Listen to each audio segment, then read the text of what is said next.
What flavor are you drinking tonight? Oh, I got kiwi guava. Oh, what is it?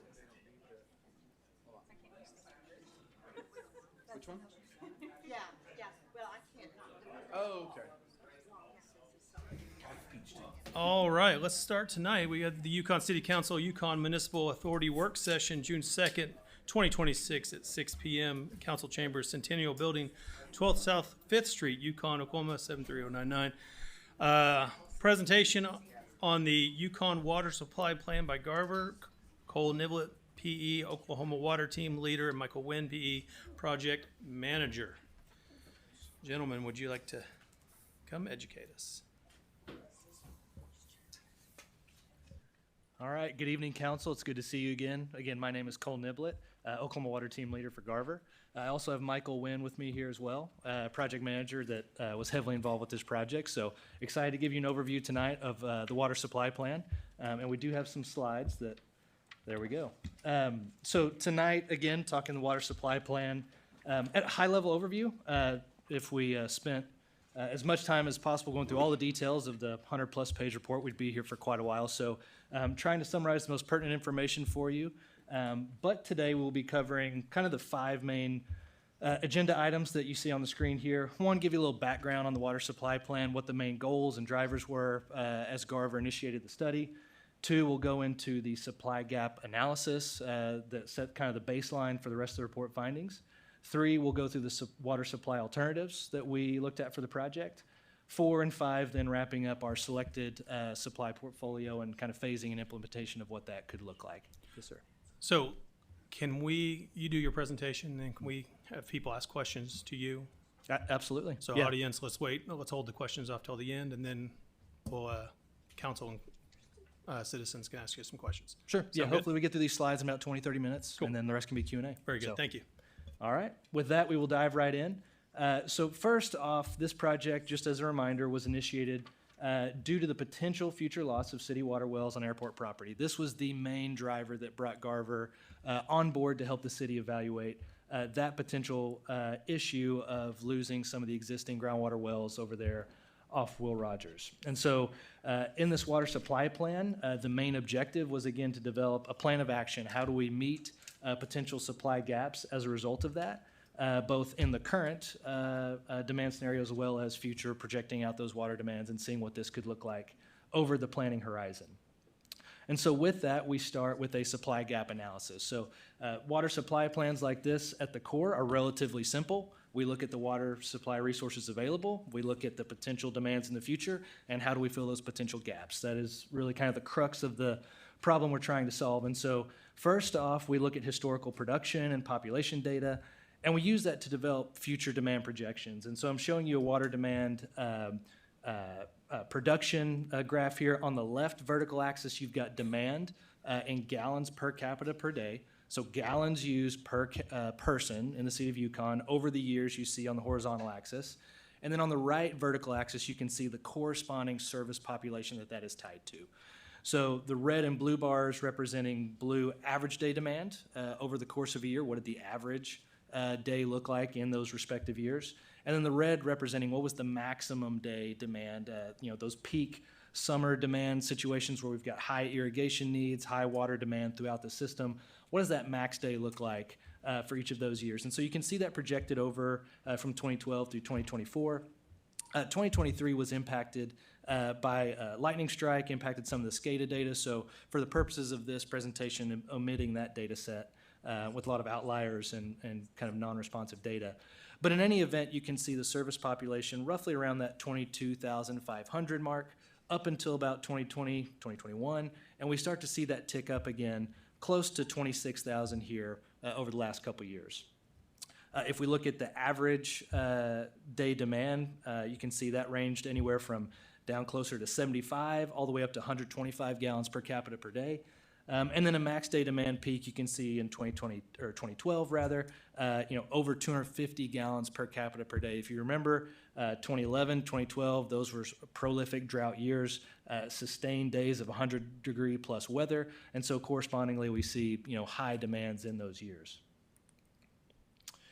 And so we take that again, look at future land use maps, look at future population projections, and we develop a projection curve or water demand curve for both the average and max day demand. And I'll talk about what we use those two values for separately here in a slide or two. But regardless, looking at 2025, over the next 20 years, you can see again a similar graph where demand is on the vertical axis, years on the horizontal. And so starting in 2025, we'll talk about some of the conservancy we've got built into these numbers, but showing roughly 3.5 MGD of average day demand projection, conservatively projected out over the next 20 years. And we can see that once we hit 2045, we're getting close to that build-out projection. Looking at the existing land use plans and developable area in city limits, by the time, if those plans project or carry forward as projected, we're getting close to build-out in the 20-year horizon range. Similarly, for max day demand, starting right around that just under 7 MGD, projecting out over the next 20 years, getting close to 8 MGD from, again, a max day demand scenario. And so I mentioned I would speak a little bit about why we're talking about these two different average day demand and max day demand. And essentially, we use one to design the infrastructure, the pumps, the pipelines, the actual infrastructure to carry that water, and another to go after things like water rights, things of that nature. So our infrastructure, we need that to be able to carry our max day demand. The pipelines, the pump stations, that has to be able to react to those peak summer demands, max day conditions. And so that's why we carry that demand or that max day demand trigger for those infrastructure needs. As it relates to water rights and things of that nature, we can use more the average day demand for procuring water rights, applying for those, whether it's a groundwater or other type of resource. And roughly speaking, with the city of Yukon, it's about half of the peak capacity. So your max day peaking factor is somewhere around that 2 ratio, max day demand compared to average day. So that kind of sets the stage on what we're using these demand factors for. And so then we use these projected demands to identify a potential supply gap. And so bringing a similar demand curve that we've been looking at here, you can see the same water demand projection over the next 20 years. If we look at the yellow and green lines that have now been added, the yellow shows the OKC subscribed monthly capacity reservation, just around 2 MGD, million gallons per day. That is not the maximum you can take from OKC. That is simply your monthly reservation. So in your current contract, 2 MGD is your take-or-pay reservation. If we then add the green line on top of that, that accounts for adding in your existing groundwater capacity, knowing that we're blending that groundwater with OKC to keep the water quality targets where we want them. And so looking at your existing water supply, again, on a monthly reservation basis for OKC, we can see that puts us about the 3.3 MGD all in, not accounting for the additional demand you could buy from OKC for those max day demands and things of that nature. Another thing I want to talk about that you'll note in the report, consideration for a reserve capacity was also included. And so the demands that I've talked about thus far are purely tied to domestic or population-driven demands. So we're purely just talking about domestic, normal municipal water usages with conservancy built in for, higher density developments, things of that nature.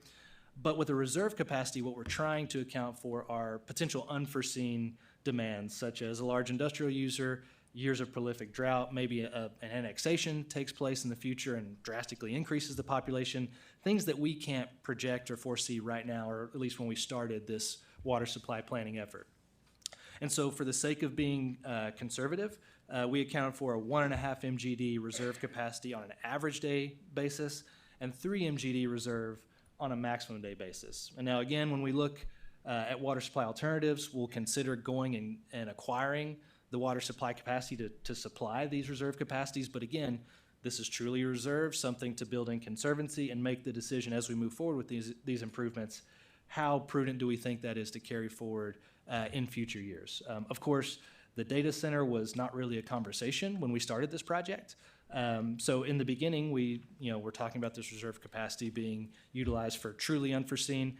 As that conversation progressed, as we went through that project, of course, now this reserve capacity could be dedicated to something like a data center demand or other uses. So this report started agnostic and is truly separate from the data center project. We when we wrote this scope and started this project, that was not, in our charge to evaluate a data center. So this reserve capacity was truly, agnostic of that when we started this effort. So now going into supply alternatives, we have a potential supply gap that we know we need to fill. And so when we look at the available or potential water supply options, we evaluated a larger list of 8 potential supply options that you can see on the screen here. We did consider others outside of this list, but quickly screened off those that were either just excessively expensive or unfeasible for other reasons. And so you can see the alternatives do include several groundwater alternatives, as well as a few others. So we have the Garber-Wellington Aquifer, both in Bethany or in other locations in OKC. We have the North Canadian Alluvial Aquifer, the El Reno and the Rush Springs Aquifer, and we'll talk through all these pros and cons here in a couple slides. But we also considered things like non-potable reuse. How can we use non-potable reuse to shave potable demands? And again, when we started this project, we were looking at non-potable reuse for things like irrigating city parks, golf courses, things of that nature. Of course, now with the data center context, we're including that in the report. But following up to that, direct potable reuse was a potential alternative that we considered. We'll talk about that in a few slides. And then, of course, purchase water from OKC. The intent was never to take that alternative away or not utilize that option. That's an existing supply the city has. So, as we've worked through this project, keeping that supply in some capacity.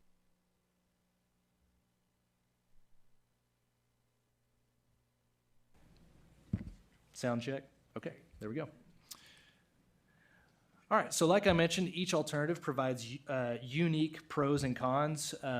So for example, just talking at a high level here, the Garber-Wellington Aquifer as an example, it's a deeper bedrock aquifer, so we typically see more consistent yields from that aquifer. Deeper wells in that bedrock formation tend to be pretty consistent with healthy yields. Con for certainly the Bethany alternative, the city would not own those water rights or have complete independence over those water rights. With sourcing new Garber-Wellington wells in and around OKC, there is a logistical issue of going through the process of acquiring land and easements for both the water rights, siting the wells, the pipelines, things of that nature, potential challenges there. The North Canadian Alluvial Aquifer, that is an alluvial aquifer, more shallow in nature, more of a sand water table type formation. And a portion of the North Canadian actually underlies city limits, so convenient location. This aquifer can at times, or alluvial aquifers can be impacted by severe drought. We haven't typically seen that with the North Canadian in Oklahoma, but alluvial aquifers do have that potential. And sometimes the water quality from the North Canadian can require treatment, none of which is out of the bounds of normal treatment, but something to be considerate of. Similar to the El Reno aquifer, this is a more minor bedrock aquifer, but it does underlie Yukon city limits. Historically, the El Reno aquifer has produced lower yields, and so the number of wells required can be extensive for municipal supplies, and we also may see similar water quality challenges in the El Reno as well. Rush Springs aquifer, there are potential water rights available.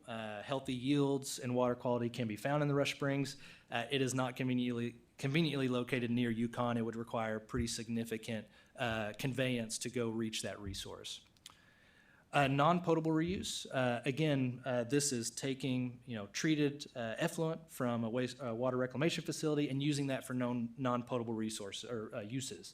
So again, irrigation of city parks or other end uses, or again, cooling tower demands, industrial uses, things of that nature. Again, that's only meeting our non-potable demands, so it's not solving our water supply gap, but it is shaving the peak demand that we might need otherwise. Direct potable reuse, this is a sustainable, kind of recycled use of your water. However, very treatment intensive, advanced water reclamation and treatment required with that. Very high capital costs, relatively speaking, compared to the other alternatives. For again, a yield of water that's limited by however much effluent you are treating out of your wastewater treatment plant. And then finally, purchase water from OKC. From a capital cost perspective, this infrastructure, this plumbing is already in the ground, so to speak. So from a capital cost perspective, that valve is there. However, we do have the ongoing cost of purchasing that water, future escalations tied to that, which are difficult to project and confidently say what those will be in the future. So that's kind of a high-level overview. I do have a slide for each alternative. I'll kind of go through these rather quickly, just kind of give you the high points. But the Garber, Wellington, and Bethany alternative would utilize, again, new groundwater wells in and around the area of Bethany.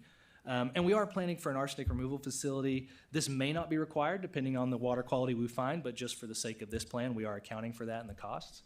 And so you can see there in Bethany, developing a new well field, anywhere from 3 to 6 wells, potentially. New raw water pipeline over to Yukon, again, accounting for that arsenic removal facility there.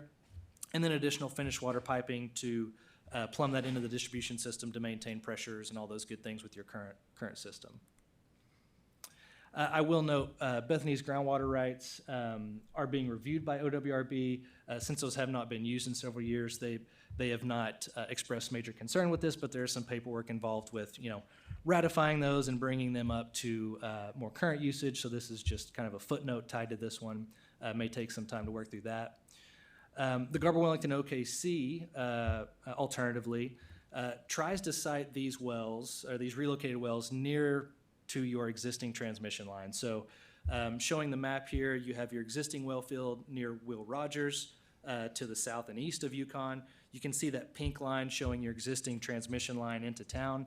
And so the thought would be, let's try to relocate and find new wells near that existing transmission line, utilize that existing infrastructure as much as possible. And so you can see a concept of what that could look like in the general areas we might try to identify for that. Again, this would involve going through land acquisition processes, not just for easements and well sites themselves, but also for the associated water rights that we might want to procure. And this is just a map of your existing OKC water rights. I don't think we need to get too much into that.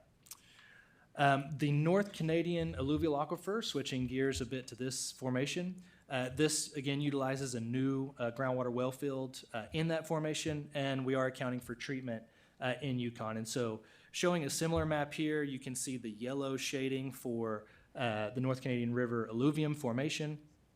And a general hatched area showing where we would develop a new well field, hopefully, or I guess for the purposes of this report, showing south of the river. Of course, we could investigate going north of the river to find additional resources as needed. But again, new well field, approximately 5.3 miles of raw water line, consolidating that in a new water treatment plant before distributing that to the distribution system. One note on water rights for the North Canadian alluvium.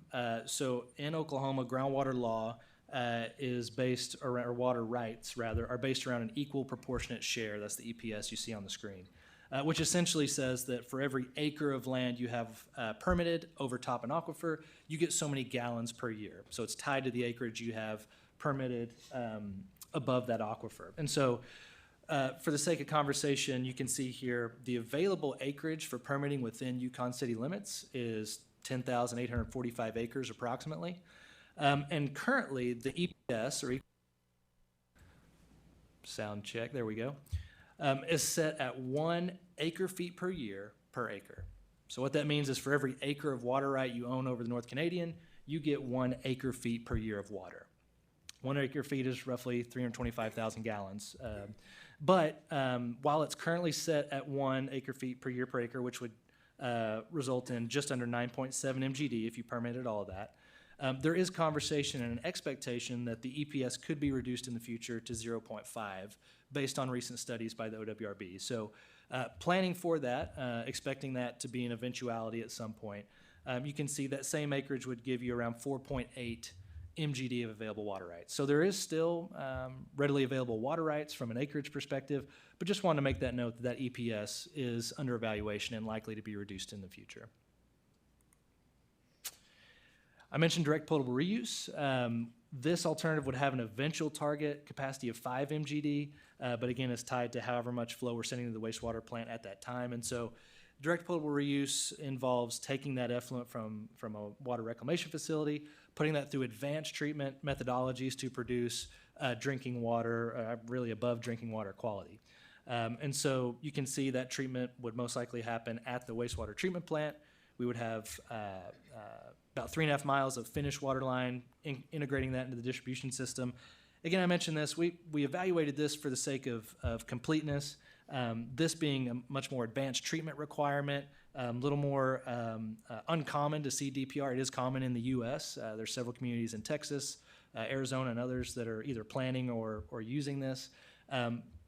But we are anticipating this would be kind of not a last resort, but this is something we would want to save until we have exhausted all other, more conventional alternatives, just given the simplicity, permitting pathway, and advanced treatment requirements. Non-potable reuse, again, has a target capacity of 3 MGD. That would include some new treatment, storage, and conveyance infrastructure associated with that. For the purposes of this map, we are showing a non-potable transmission main out to the west side of town for a potential industrial user. Again, that would be some additional treatment and storage at the wastewater treatment plant, and about 3.5 miles of approximately 12-inch water line for that non-potable reuse system. And again, I mentioned non-potable reuse can be used to offset the demands of large industrial users, so just reinforcing the point that while this wouldn't chip away at the potable demand at the core, it could be used to shave peak summer demands, peak cooling demands, things of that nature if we did have an industrial user with that demand, and keep that demand off of a traditional potable supply. I mentioned this already, but the Rush Springs aquifer would involve quite extensive conveyance. This would really be more appropriate for a regional solution. And so showing you, it's kind of faded out on the screen here, but the red hatch showing the map of that Rush Springs aquifer, kind of following the I-40 corridor, approximately 45 miles away. Developing a new well field and that sort of conveyance is no small undertaking. And so, this was a concept that was talked about back in the Cowra days. So again, likely wouldn't be something that would be feasible for Yukon on its own, but going out as a regional solution potentially, has merit. The El Reno aquifer, we talked about this a bit. Again, it's close in proximity, but does present challenges from both a yield and a water quality perspective. And so the green on this map is again kind of washed out on the television here, but this aquifer is a minor bedrock aquifer, in a lot of cases sits directly underneath Yukon city limits. Given the yields based on existing well logs and just historical record of this aquifer, you can expect most of these wells to yield somewhere in the 20 to 50 gallons per minute. Whereas, North Canadian alluvium, Garber-Wellington, we're getting 200-300 gallons per minute plus. So order of magnitude lower yields out of this aquifer. So the number of wells, the number of well sites and piping to develop that at a municipal scale is expected to be a challenge. And the water quality I mentioned typically does require treatment at the municipal scale. And so we are accounting for treatment costs there as well, developing it in largely the same areas in North Canadian. And you might ask, well, you're showing development of a well field in the same place for two different aquifers. And the short story being there, the El Reno is a different formation than the North Canadian. So drilling wells, you can target different formations in the same location. So we would use test well drilling, geophysical surveys, things of that nature to target the appropriate geology depending on whatever aquifer we were developing. All right, so we can talk about some cost estimates, and I want to make the point that this supply plan is conceptual, really the conceptual planning stage, and so we are doing everything we can to be conservative and account for unknowns that we don't have yet. And so I'm showing you what we call the cost funnel. This is kind of an industry standard showing the typical level of detail and accuracy expectation for a cost estimate based on the stage of design. And so you can see on the left-hand side of the axis, at the conceptual design, conceptual planning stage, we're somewhere in the 1% to 5% design level is a way to think about it. And that accuracy, or the range of unknowns, industry standard is typically -30 to +50% at this stage of planning. As we progress through design, we get survey, we get geotech, we get more and more detail on the project, and so we hone in on those costs and get a more accurate cost estimate as we go through the design process. So in that vein, since we're at a high level of conceptual planning, we are carrying healthy contingencies. As it relates to developing groundwater resources, we are projecting where we think well fields could be developed from a desktop evaluation scenario. But you don't find out until you actually go do the geophysical surveys, do the test well drilling, and find out exactly where that well is going to sit. And so we're trying to account for things such as, if we expect a well can be drilled, 1 mile north of the wastewater treatment plant, but after going through that process, it's really, 1.5 miles, 2 miles away. We're trying to account for those things that as we go through design, we know there will be some changes. And so the extra runs of pipe, things of that nature, we're trying to account for those when, in all actuality, we're hopeful that we can underpromise and over-deliver, come in under these cost estimates. But just at this stage, we feel it's prudent to be conservative. And so we are carrying those healthy contingencies. So I wanted to make that point. So we did develop capital costs for the 8 alternatives that we developed to aid in the selection of what we carried forward into a more shortlisted alternative evaluation. And so you can see in this table all the alternatives we talked about. We developed an expected capacity, max day capacity that we could get from those resources. And so you can see some of the groundwater alternatives. We can go get a full 11.2 MGD potentially from those yields, whereas non-potable reuse, for now, we're recommending you plan for that 3 MGD capacity just because that's what your wastewater plant can reliably be expected to supply over the planning horizon. Moving to the right, you can see the potential capital costs for each alternative. And again, this is all in total capital cost if you went and built a complete 11.2 MGD system in the Garber-Wellington as an example. We know in reality we're going to phase these costs. We're going to go capture capacities that meet demands as we realize them. So another thing to note in this plan, we're recommending that you phase these improvements as demand dictates. So as you see Yukon grow, as you see users arrive or not arrive, build your infrastructure to match that. And so we're, again, showing the upper end of what these programs would look like. And so we look at what the unit cost of these turns out from a $1 million per MGD of water captured perspective. And so you can see that on the right, the purchased water from OKC, again, being a very low capital cost, again, just infrastructure construction cost because that infrastructure is largely already in the ground. We are accounting for some upgrades if we do want to push more water through that OKC connection. But you can see that ranging all the way up to 55 million per MGD in the El Reno. I mentioned direct potable reuse is a very expensive alternative at $48 million per MGD, and the range in between there. And so we took these capital costs, or the dollar per gallon essentially in capital costs, and we worked with analysis for each of these alternatives. In summary, we took the and we developed a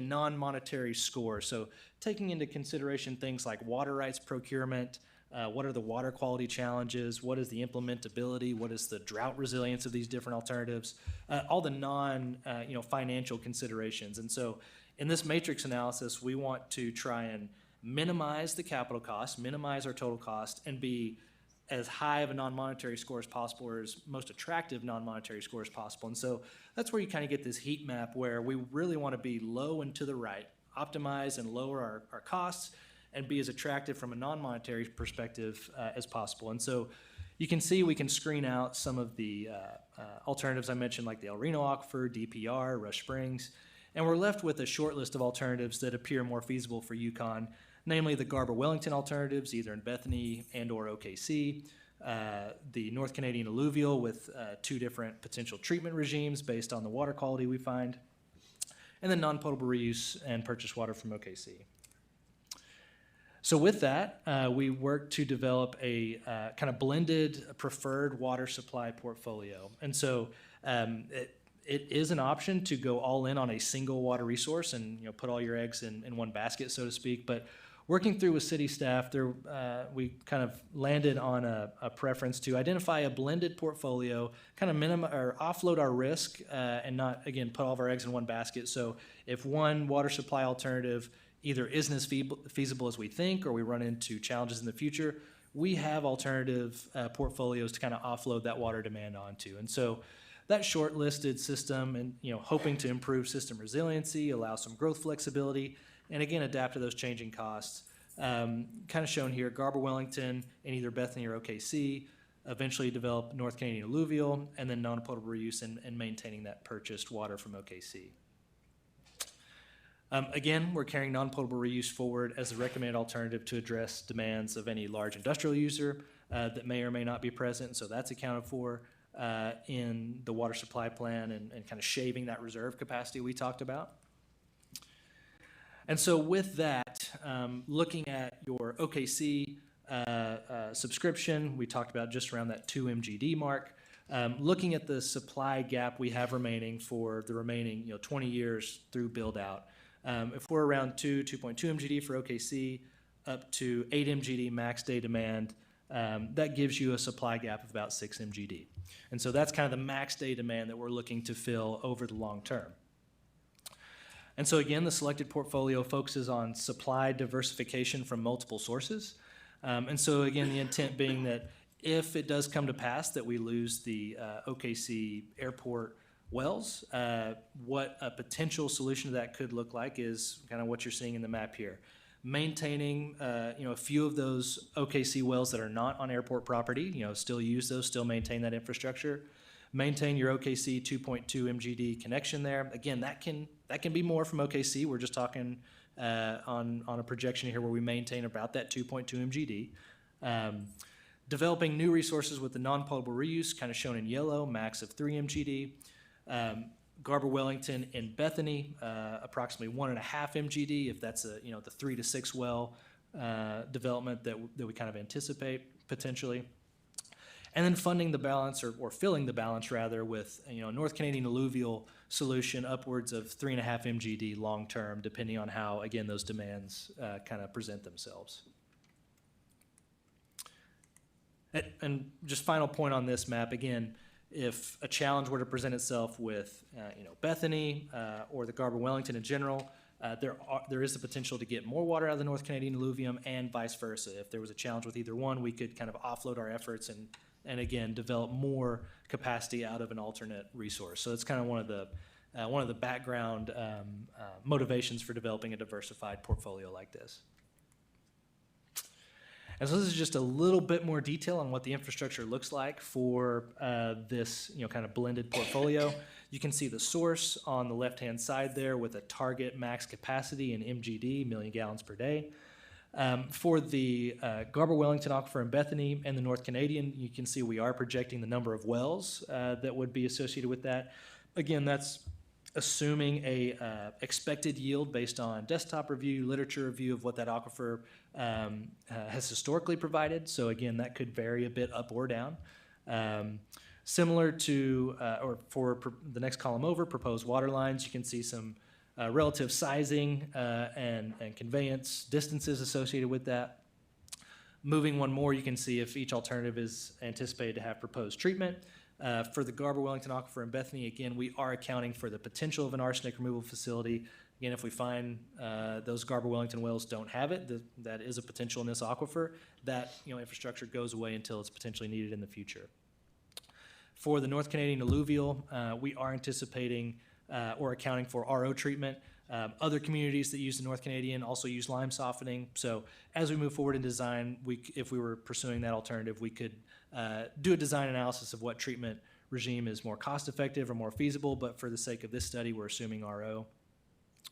And then, of course, non-potable reuse, we would have some upgrades to the existing wastewater plant, additional treatment to meet Category 3 non-potable reuse requirements, as well as some storage associated with that. And so I believe we're wrapping up here. For each of these shortlisted alternatives, we did develop 25-year life cycle costs.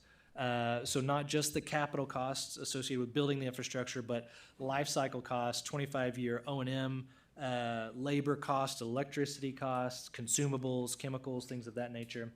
And so you can see we're kind of building on the table that we showed previously. We have our shortlisted alternatives, target max day capacity, associated capital cost with going and procuring that max day capacity.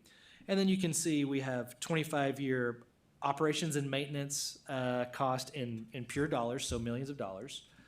Then we show that 25-year O&M in $1 per kilogallon or $1 per 1,000 gallons to bring that back to kind of a value that more people are used to seeing in water supply contracts and things of that nature. you can see when we sum all these up, we're around $1.97 dollars per 1,000 gallon rather for the O&M. When we combine that with the capital cost, we get the total 25-year net present value brought back to $2025. And then on the far right column, you can see what each total 25-year all-in dollar per 1,000 gallon comes out to rather. And so you can see a range of those water supply options kind of culminates in a total water supply portfolio cost of $6.26 per 1,000 gallon. And just a final note on phasing and implementation. I've already kind of talked through this, but there is a discussion in the report on how these sources can be investigated and developed, particularly on the groundwater side. How do we go about investigating these aquifers, identifying the target well locations, and what's the potential timeline in developing those? And so showing a figure here, it's a lot of information on one slide. I know it may be hard to read, but kind of showing a racetrack for each alternative, so to speak. So showing each alternative as a column, and then the timeline kind of on the left-hand axis there. What does it actually look like potentially starting here in 2026, moving forward over the next 5, 10, 20 years plus to build out? And so you can see for for all the new alternatives, we are accounting for several years of investigation, partnership agreement as it relates to Bethany, design, and then construction for that infrastructure to be ready. We're showing here by approximately 2030, obviously tracking the OKC airport timeline along with that. But again, as that situation develops or these design processes move forward, this is a flexible timeline that will can be adjusted to the actual situations we realize in the field. So I believe with that, one more slide here. Again, just kind of reemphasizing the phasing and implementation plan. This graph is showing a very similar concept, just showing it more of terms of that demand curve. How do we actually meet those demands with the color-coded water supply options you can see there? And so kind of like what we just talked about, through 2030 and 2035, the bulk of our demand still being supplied by Garber-Wellington and OKC and OKC purchase. And then slowly, as we get to 2030 and beyond, bring on the Garber-Wellington and Bethany well-filled non-potable reuse if that demand is realized, and then the North Canadian alluvial solution as needed 5 to 10 years beyond that as those demands progress. So with that, I'm happy to take any questions. Thank you. That was very thorough. I appreciate that. Council, does anybody have any questions that you would like to ask? Yes, I've got a couple. This is not my first rodeo. I was here about 8 years ago, and we still have a water problem then. We still have it today. But at the time I was on, I worked with the Corps of Engineers, Mustang, ACOG, and a few other organizations. We all said we had to have a filtration unit. And at that time, the folks in charge here, I don't want to say the leadership here, decided not to go with the idea of putting a filtration unit in. But Mustang did.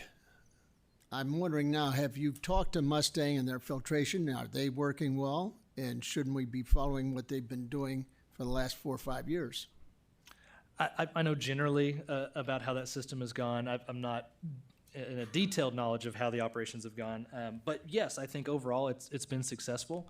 Again, just for context, the treatment facility he's referencing would be for the existing OKC wells or the existing Garber-Wellington wells to lower the arsenic concentration in those wells so you don't have to use as much OKC water to blend in your final product water. Yes. And Mustang, I believe, has had success using that system and reducing their OKC purchase volumes. As far as the actual success of the equipment they select and all those good things, I'm not as much in the knowledge on that. But a very similar treatment system is what we're accounting for when I mentioned the arsenic treatment facility for the Bethany well field, or if we were to develop more OKC Garber-Wellington wells, yes, sir, we would recommend you account for that in the planning, and that technology has been proven to be successful. That's what I thought when I've talked to them. See, my primary mission is not to provide water for companies. My provided water for the residents of Yukon, and that's my main focus, not industrial use, company use, whatever. If my residents won't have water, then we're all moving. So I think that's all I have for. I don't have anything at this time. This is very thorough. I spent the last couple of days looking at it. How long have you been working on this? Oh gosh, we started late 2024? Is that right? And the original plan didn't call for a data center. When we scoped this project out and kicked it off, the data center was not, in the conversation. Now, it's a water supply plan, so when that conversation started, of course, we, felt it in the best interest of the city to at least account for that in this plan. If this were to happen, at that time, as we were working through this, it was a very preliminary conversation, but yes, it was decided to at least address that in the report on what that could look like. But when we started the project, it was not, a key driver. Okay, but what was presented tonight does include data center. Well, we just phrase it, again, we developed the reserve capacity, and then the non-potable reuse, when we set all the costs up and everything was just to fund or to supply an industrial user on the west side of town. That's how it's set up, but the demands are similar to the data center demands potentially that have been discussed in the public as far as I'm aware. Okay, is that the same, is this that report? Yeah. Basically, okay. I guess what I wonder, it was notarized August 27th, or sorry, April 27th, 2026. Several times, I guess only about 3 times, it mentions large industrial user. Is that the data center? Essentially, we were accounting for a large industrial user, and at the time, the potential data center was kind of driving that this is the potential in 2025 or whenever we were talking about it. So in that conversation, it was yes, this is what non-potable reuse could look like to serve that. Well, in your report, it even says it can be deferred further if the demand for non-potable reuse is not realized. That supply can also be deferred to a later time. Mm-hmm. I'm a little disappointed to not see numbers to reflect that. We don't even have a water agreement is the reason I say that. So I'm looking at numbers that don't reflect where we currently are. Do we have the numbers for what it looks like without NPR and a timeline? Yes, you mean if non-potable reuse is not used at all? Yeah. Then those costs just fall away from, it's itemized in the report, so those costs would just fall away. Okay, but is it laid out like it is here in this table showing what it is with NPR? Yeah, if we could pull the slides back up. So I'll use this table as an example. That non-potable reuse line is there to say if we use non-potable reuse to go supply 3 MGD, those are the associated costs. And so if that demand was not there, those costs would simply go away. Does that answer the question? I think so. So with NPR, it's $219.1 million. Am I reading that right? The figures just went off the screen. For the capital cost. That's correct. Yeah, that $219 sums up all of the capital costs for those water supply options. Yes. Maybe I missed it. Where is it for without NPR? Well, I don't know if we present a table specifically without it, but I think that's relevant. We don't have a water agreement with a large industrial user. Is the reason I bring that up. I did do the math. Without NPR is $163.2 million of capital costs, a difference of $55.9 million, which is pretty substantial. I feel like that'd be worth mentioning as an option.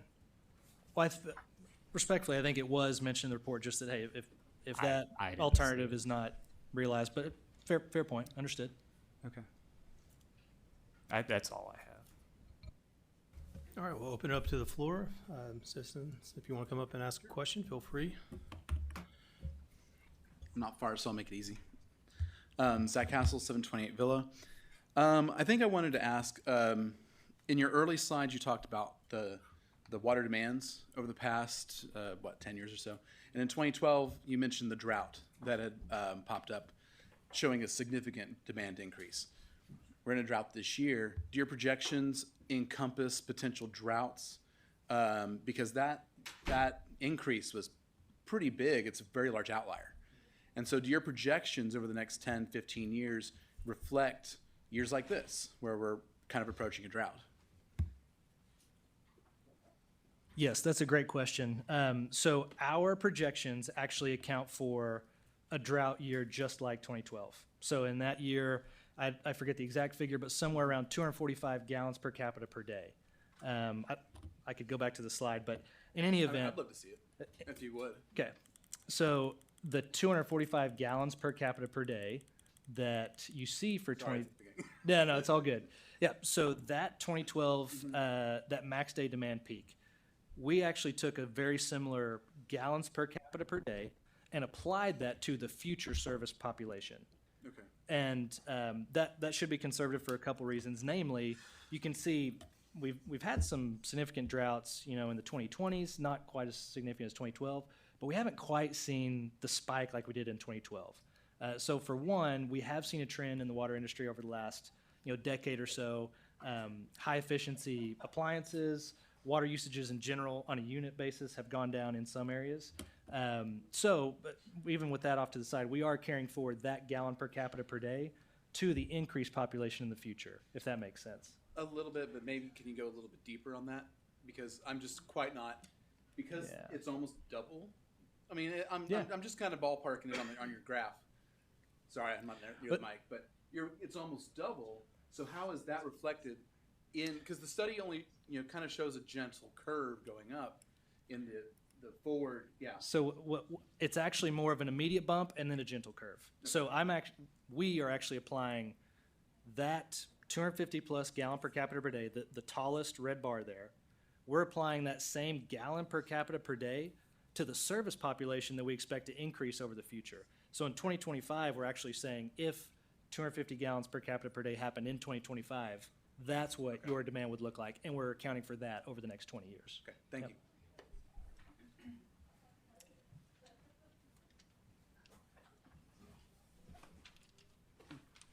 Got a handful of questions. So, Preston Spicer, 13500 West Wilshire. So just for a little background on why I'm up here. So we're on private well water in the Canadian alluvial. And so contrary to something you said earlier, our well has and will dry up and sand out during drought. So that's why I'm here, because I have major concerns trying to pull 3.5 million gallons a day out of the North Canadian alluvial. So I can't remember where it's at, but somewhere in here I saw something about a hydrology study or model. And I haven't seen, I went on the OWRB, the most recent one I found was from 2016. Is there more recent data that y'all are working off of? I know they've got some regional stuff that they've done, but as far as actual true model, has there been anything more recent than 10 years ago? I'll move the mic. How about that? So when you say hydrology study, are you talking about a hydrogeologic study for an aquifer? Yes. But what specifically? So So specific to, and again, my concern is directly related to the North Canadian alluvial. So the one that I found, so I can show you, not everybody can see it, but yeah. So then if we these regional ones like this, but then one from 2016 is specifically related to the. could you bring up the slides as well? Specifically related to the North Canadian alluvial, and then the El Reno, the most recent one's from like 2001, I think it was. Sound check. Okay. So great question. So first, on my comment regarding drought impacts to wells, if I misspoke, I'll own that and apologize. One thing we do account for in the plan is if a new well field is developed, there are very robust well spacing requirements that must be met. Spacing those wells out so their zone of influence doesn't influence nearby wells, things of that nature. So there are considerations for that. But regarding your second question on groundwater rights and hydrogeologic studies, so I showed this slide with the table with the equal proportionate share. So I think you referenced an older study. Older studies had established the 1 acre-feet per acre per year for the North Canadian alluvial. This reduction to 0.5 acre-feet per year is a result of a newer study. Has that been released? Because like I said, maybe I just missed it on the OWRB, but I don't know the date of the most recent study. I just know the most recent study is driving, this reduction. Okay. And so again, that study, kind of produced that finding that we expect to be pushed forward. And so again, that further reduces the amount of wells and the amount of yield that can be or the amount of demand that can be pulled out of the aquifer to protect against those kinds of things. Can I get with you after and maybe get a copy of that from you if you guys have it? Sure, yeah, it would be on OWRB's website. It's not a Garver report or anything, but Sure, I could understand, help but you I assume find that. have a copy of it, and like I said, I couldn't find it anywhere, so. Sure, yeah, yeah. Okay. Another question, so on page, and I know you don't necessarily have it, but page 39, it states lease costs, but then it also follows that up with possible land purchases. You guys included that in your capital cost assumptions. So basically, you're saying the city's gonna either have to lease the water rights from landowners or purchase the land that they sit on. Is that correct?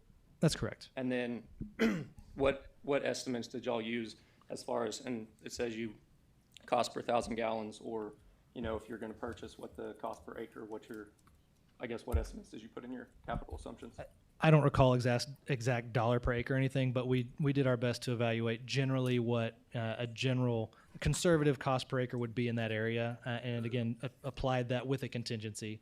So again, knowing land costs are volatile and highly subject to property by property characteristics, again, we're taking generally what the market is seeing on an average and applying a contingency. Okay, and then kind of going back to your racetrack slide, we're past 25, we're halfway through 26 now. You look at that little graph, obviously it doesn't have by year, it's every 5 years, but have you had any, you're in the, technically it looks like you're in the section where you're starting to have negotiation stuff. Has y'all or the city, whoever it is, reached out to landowners to start talking negotiations or anything like that? I would I assume that's probably a city thing. Yeah, I would have to defer to the city on that. Garver's just been focused on the water supply plan. Okay.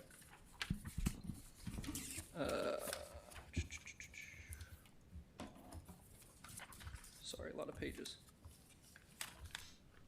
And then as far as the treatment goes, I think you answered it, but it's one or the other as far as RO versus the line softening. That's right. We would work through an analysis and identify which is more cost effective or preferred, and it would be one or the other. Yep. Okay.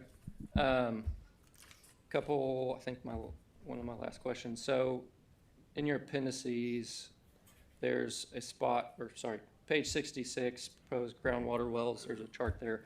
So that lists 9, and then there's 2 tables in the appendices. One shows 27 wells at basically $1 million a piece, and then one shows 9. What's the kind of the difference in that? What are the 2 numbers there and the massive well differences on the? The number of wells are based on the expected yield per well that we expect to get out of a subject aquifer. So, for example, I mentioned El Reno. We expect much lower yields per well, and so it would take drastically more wells to get the same 1 MGD of water that we wanted. So, the number of wells is just driven by a desktop evaluation of how much yield per well we think it's prudent to plan for in that given aquifer. Okay, so I guess the 9 wells is listed in the appendices under the future water supply plan, and then prior to that in the capital cost is the 27, which the 27 adds up basically to your 3.5 million gallons a day. So that's why I was just confused on. Let me look at what Yeah, you're for sure. looking at real quick. I shouldn't have taken my binder clip off. So there's that one right there, and then Oh, okay. So the report presents it presents costs for if we went and got all of the water we wanted from one alternative. There's a chapter that talks about if you went and got all the water from North Canadian alluvium. That was one of the tables you were looking at. If we went and got 8 to 11 MGD from the North Canadian alluvium, not 3.5. So that's the difference between 27 and the 9 wells. When you were looking at the other table, that's the blended portfolio where we get less water from the North Canadian and we're mixing those water sources. can you go back to, I don't remember which slide it was, but it's the one of the map where you're showing all the blended sources, and you've got 3.5 coming from the North Canadian well field. That's,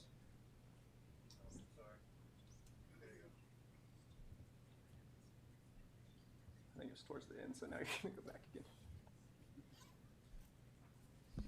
This one. Yes, Yep. yep. So the 3.5 MGD is your blended plan, correct? That's right. So that's the 27 wells. So what would the 9? That's the 9. This would be the 9 wells. The 27 was if we went and got, I think it was 11 MGD from the North Canadian alluvium.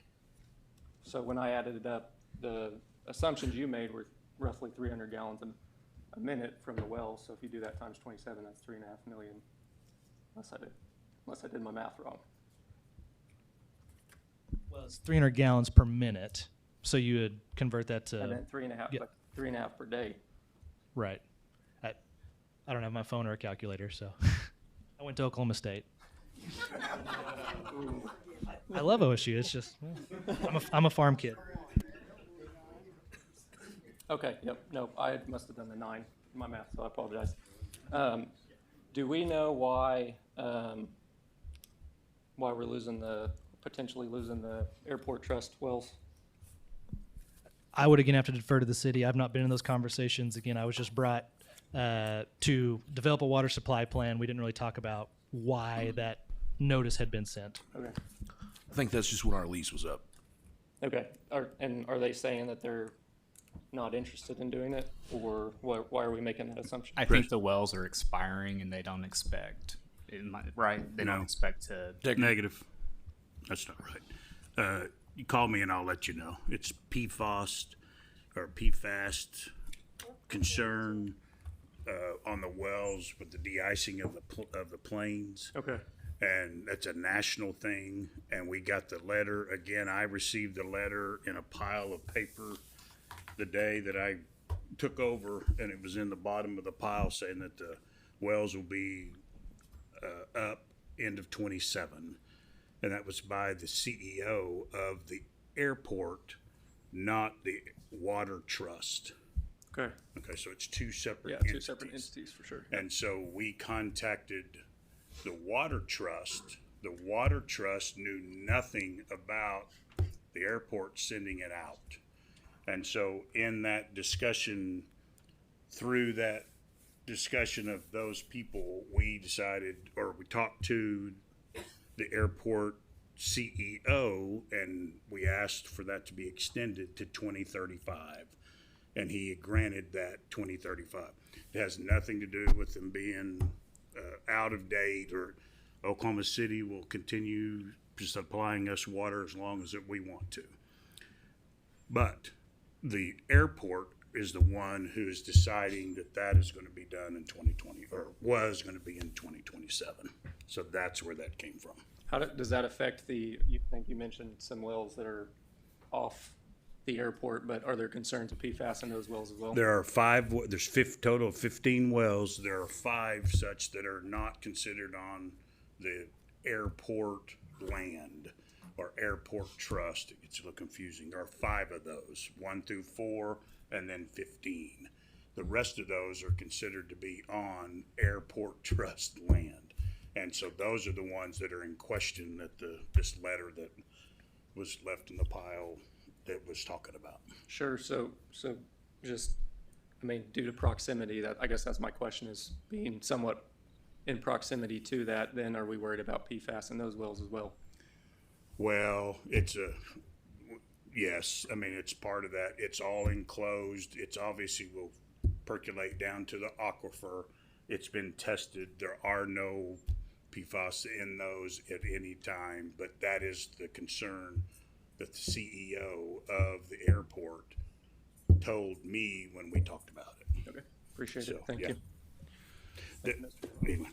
Hey, let's, anybody else that has questions, we got about 2 minutes before our council meeting starts. Can people email you? Can they- Please, if you have any other questions, feel free to email. If I can answer them, great. If not, we'll get you in touch with Cole, and you can tell it's very thorough, and he'll be glad to answer any questions that you have. Now, is this They are report, absolutely tremendous. is it accessible? So, I'm sorry? Is this report accessible? Yes, sir, absolutely. Okay, it's on the city website. Anytime we'll get whatever one they want. Okay. I don't know that it's on there yet, but it will be after this evening. It is on there? Okay, it's on there now. All right, let's take a 5-minute break and then we'll get in and we'll start the actual. Cole, thank you council meeting. guys. Appreciate it, Michael. Thank you, Cole. Outstanding.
I'm good.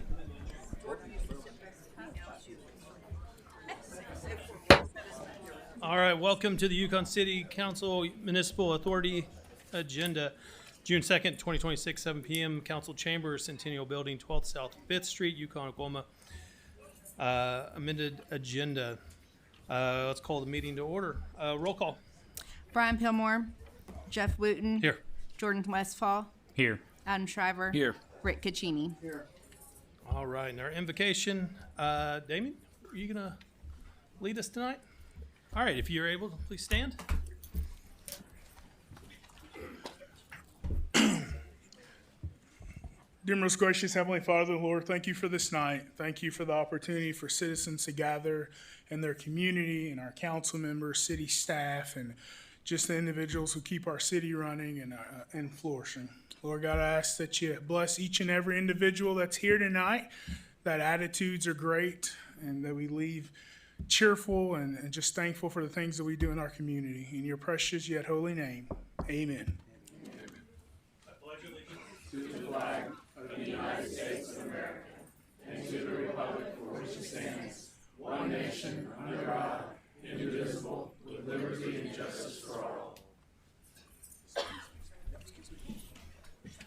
All right. Thank you, Damien. All right, presentations and proclamations. Madam Clerk, we got any tonight? No, sir. Thank you, ma'am. All right. Item 6, visitors' comments. Anyone having an item of business to present to the city council that does not appear on the agenda, please come to the podium at this time and state your name and your address. You are requested to limit your presentation to 3 minutes. Any item being presented must pertain to the City of Yukon business. The Oklahoma Open Meetings Act prohibits the city council from taking official action on requests made during this portion of the agenda unless otherwise noted on the agenda. Do I have any visitors? All right. Excuse me. Zach Castle, 728 Villa Avenue. So, you've probably heard the news that's making the rounds on social media. It's become known that during the August 13th, 2025 meeting of the Yukon Municipal Authority and the Yukon City Council, that the city attorney was asked in regard to the purchase and sale agreement with BLE up for a vote by the city council, if there was an off-ramp for the city to extract ourselves from the contract with BLE if we could not agree on a water arrangement. The city attorney replied something to the effect that either the purchaser or the seller could walk away from the agreement. We now know that information was incorrect. The PSA expressly allows only the purchaser to withdraw from the agreement, not the seller. I wonder if any of the council members back then would have voted differently if this had been stated correctly. I think it's become clear that data centers are unpopular. It's unpopular here in Yukon, and it's unpopular at the state and national levels. In the last 6 months, 2 data centers have been withdrawn from consideration in Oklahoma cities. There are moratoriums in place for new developments in Oklahoma City, Tulsa, and Pawhuska. Nationally, data centers have been rejected in Florida, Illinois, Minnesota, Utah, Oregon, Nevada, Missouri, New Jersey, and Texas. In the first quarter of 2026, at least 20 proposed data center projects were canceled after local pushback. And just last night, Piedmont's Planning Commission tabled decisions on 2 data centers in their city. Oklahoma has passed several laws in the last session regulating data centers, and more legislation is still working its way through the pipeline. Honestly, I was even somewhat in favor of the data center when it was first proposed. $12 to $20 million in franchise fees, even more in the sale of effluent water. Sounds tempting. However, with new restrictions at the state level, companies are looking to produce their own power. They're switching to air-cooled systems, and noise ordinances, however well-intended, never actually capture the full spectrum of sound, limiting it to a single decibel metric, and ignoring high and low frequency disruptions. And jobs that a data center could provide are limited primarily to construction jobs, and only about 10 to 20 permanent jobs are available once the site is complete. It's not a good deal for us, and other cities know it already. As we have now seen, this PSA is highly favored towards BLE. the YMA has given up most of its negotiating power in this agreement. And I don't know what BLE has said to members of the city and to the council, but I know what the CEO said to me, and he does not care about our concerns. He says that they hold all the cards, and we should simply be grateful they were even wanting to talk to us at all. They don't care about our water concerns or that droughts are plaguing the entire country. Even the Hoover Dam is reducing electricity output by about 40% due to drought. However, this body, the Yukon City Council, is still obligated to listen to the citizens of Yukon. I haven't met a single person who approves of a data center coming to town. It's time to find an off-ramp. There are off-ramps available to us, even if they aren't obvious. The water and sewer agreement currently under negotiation with the city and BLE is our best one coming up. It's time to act, and it's time to act now. I've spent more time than I would care to admit reading the purchase and sale agreement, the water and sewer agreement draft, the council meeting minutes, and the ordinance we've passed to find off-ramps for us. We can do this. If you take nothing else away from what I'm saying tonight, know this: the council cannot bargain away its power of policing. You know me. I'm not here to attack or condemn anyone for decisions made in the past. But this deal is bad for Yukon. It's as bad, if not worse, as the amphitheater was going to be, but it's a different beast. These BLE data centers are not team players or good neighbors. Data centers are bad for the communities they inhabit, and more cities are turning away. It's time we turn away as well. Please feel free to reach out to me. I would love to talk to each of you. I have more ideas beyond just the water agreement, and it's time for us all to work together. Thank you. Thank you, sir.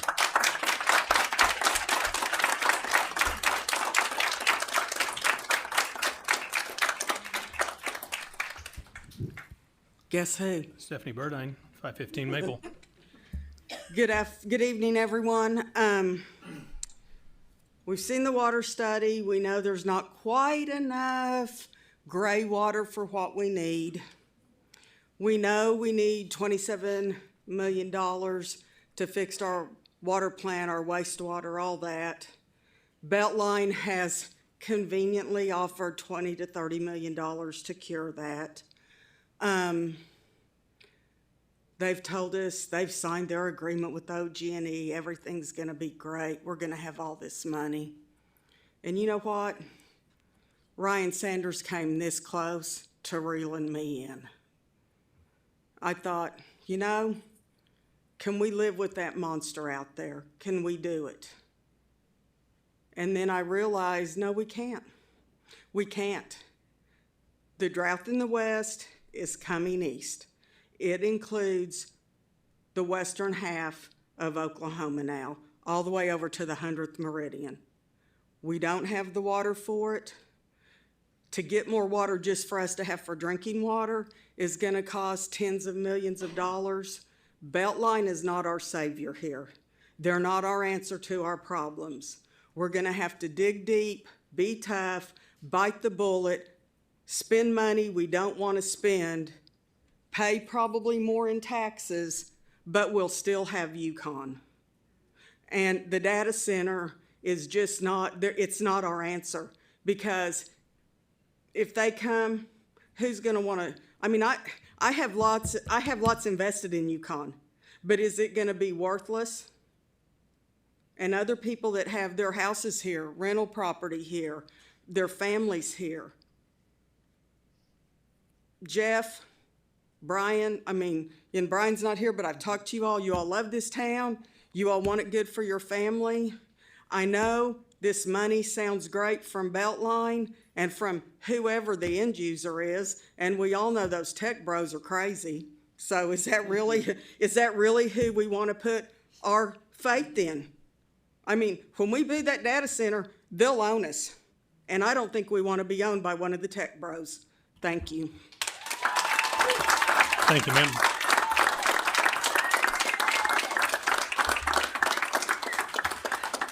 Well, I'm here for a different reason today. Can you give us your name and your My name address? is Karen Graves. Thank you, ma'am. And I've been a commercial broker since the early 1990s. I've been in real estate since 1988. I sold the building at 1309. It had significant mold in it. I called a demolition company out that is licensed by the state and approved by the state. They suspected asbestos in there. And and luckily, this was in 2001 and 2002, the guy that bought it mainly for the lease because the lease was worth more than the building itself. We had a major hospital in Oklahoma City that had a 10-year lease on it, and for 5 years they were paying $11,300 a month on it, and then it was going to go up to about $17,000 or $18,000 for the next 5 years, and they were on the hook for all the insurance and taxes, which they hadn't paid, and they had just let it go to pot, and there was standing water in it, and there's a basement underneath it. The sump pump had gone out, and it was full of mold too. So that's probably what I'm going to talk to about the contamination that was in it. I've talked to the DEQ. They don't have any record of there being any remediation in it. When it was remodeled, it was supposed to have an asbestos check, and I don't think it has. But what I'm really an expert at are commercial real estate contracts. There's 2 contracts that were submitted to the city. Mayor Pillmore signed one of them, and Jeff signed the other one. The one that Jeff signed, they're totally different contracts. The one for the smaller building that Pillmore signed was more like a traditional commercial contracts. They took estoppel certificates out of it where you could find out if those tenants are going to move out and what their lease terms are and everything. The other one was submitted 6 days later. It's 20 pages. And I've never seen such a bad contract. I'm surprised you signed it. I really am surprised you signed it because I'm going to just go over a few things in the contract. First of all, it's not being conveyed by a general warranty deed. It's being conveyed by a special warranty deed. And the only thing that they're going to warrant after closing, as far as the title or anything else goes, is what's actually listed on that special warranty deed. So that's something that usually is used in sheriff's sales and foreclosures and that sort of thing. Then on the very first page, we have a $100,000 penalty if we don't close before June the 30th, and the 60 days doesn't run out until July the 8th. And so that's actually, and I think this is really important. I want to just take a minute or two and say what these little items are. And so the other thing is that all the closing costs, all of them, and even traditional sellers' closing costs, the city has agreed to pay all of the closing costs, which is thousands and thousands of dollars. And then, and another part, it disclaims any liability on contamination, hazard materials, everything. And I'm going to read you what the contract says. It says, the seller disclaims any and all representation of warranties relating to any condition, including suitability of the property for the city's intended purpose. Property is being sold, quote, as is, and quote, with all faults. And buyer must purchase liability insurance as well as workman's comp policy before a phase 1 or phase 2 inspection can be done. But it can only be done after being given permission in writing by the seller. And when I sold it, there was a phase 1 done on it, but it was so long ago, I, by some miracle, was able to pull up a lot of documents so that I know that all this, what I'm telling you, is true on what happened. And then at the date of closing, they got an out where they have no responsibility whatsoever. And there's all kinds of places in this contract where it addresses contamination, environmental things, that they're totally out of the, and I'm just so shocked that the city signed a document like this. I wouldn't have signed this when my first year of real estate. I wouldn't have signed anything like this. So that's what I wanted to bring up. I did send to the attorney today and to 3 people that he included on the email. I did sign my bullet points here, and I have documentation all the way back to 2001, which I just don't even know how I even got my hands on it in my computer, but And then the chain of ownership is real interesting too. It was deeded over to an LLC by a warranty deed, and then it was deeded over to from the owner to an LLC. And then it was deeded over to T-Max, who did the development, and they've built buildings for me, and I know what the quality of their construction is, but it was deeded over as zero.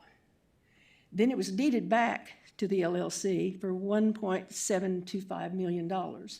So I think that there needs to be a lot of research done on this, and we only have 27 days left. And I don't know what we've done in doing inspections and due diligence. That's why I'm here today. We're running out of time. Thank you, ma'am. Thank you very much. So, Hey, I have a question. With what she's just presented, should we not call OSBI? We, I think OSBI would be allowed to call them. I mean, That would be for law enforcement to refer to them in order for OSBI to investigate. and this is during the visitors section. I have. And we gonna do it too. Okay? That's enough. I make a suggestion. We got city staff here, right? If you want to say your name and your address, that'd be great. Kind of upset. Jeff Bratcher, 500 Oak Creek Drive. We have city staff sitting over here that work here. You got a room full of people out here standing, elderly. Can we not have city staff stand out there and let your residents come in and get involved? What are we thinking, people? What are we thinking? How many, can you stand up? All the people that work for the city, please stand up. One, I appreciate it. One, there's two, there's three. I'll even give up my seat. There's 4, 5, 6, 7, 8. Wow. See ya. Man, you're my ward representative. I expect better than this. I don't come to council meetings very often. I don't. But enough's enough. If we're running, and also on that, with regards to running out of water, when are we going to run out of water? What year? Can you answer that? If you know we're going to run out of water, why are we entertaining a data center? Why? I still got a minute 48. Hey, Jeff, your mom is a realtor. You signed the contract? Yeah, that's. Sir, if you need to come to the mic and Yeah, speak. No, I don't. But I agree with Rick. The good old boy system on this council is done. The recall's coming, and it may be coming for more people. And I'm not making threats or anything like that. It's just, you listen to your constituents. Listen to us. You've got city staff in here sitting on it. That just blew my mind. I mean, I guess I got a minute left. I'm gonna use it. I'm gonna use it. Thank you for not re-signing the lease with OG&E behind my property, for maintaining it, for failing to maintain the property behind my house. Okay, I think your hire was inadequate. I don't think they should have hired you. Yeah, for sure. Now OG&E now maintains that property behind my house, and it's beautiful. Greenbelt's beautiful. City still didn't maintain it for that $1 a year we talked about. Still ice limbs on the trees from the ice storm of 2008. So OG&E may be coming to talk to you guys about that too. I brought you out there, but I guess that's it. I mean, if someone can tell me when we're going to run out of water, I would like to know. When will the city run out of water? there you go. And if you please just call me, email me, because why are we worrying about a data center if we're running out of water? Thanks, sir.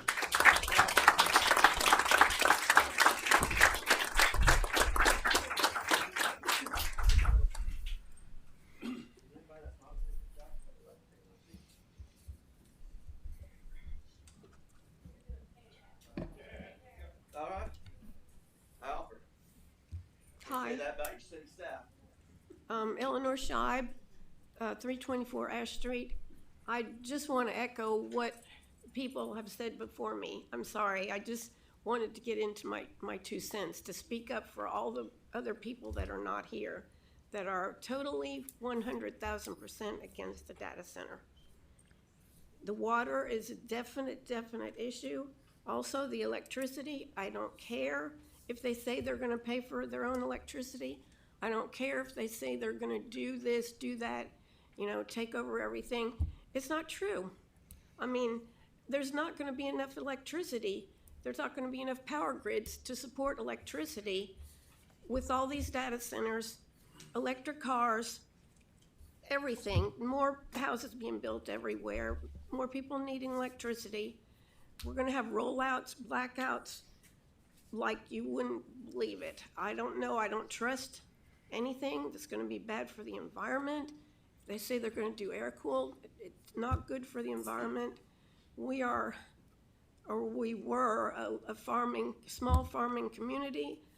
I don't want us to be part of Oklahoma City. I don't want us to be like Oklahoma City. And now they're even against data centers, as are many of the other cities and places that Zach has first mentioned. We just don't need it. We can get money other ways.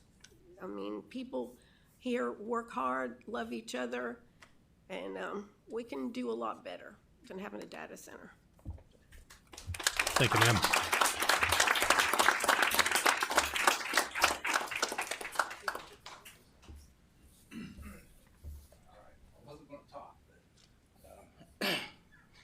Jeff, he kind of encouraged me a little bit.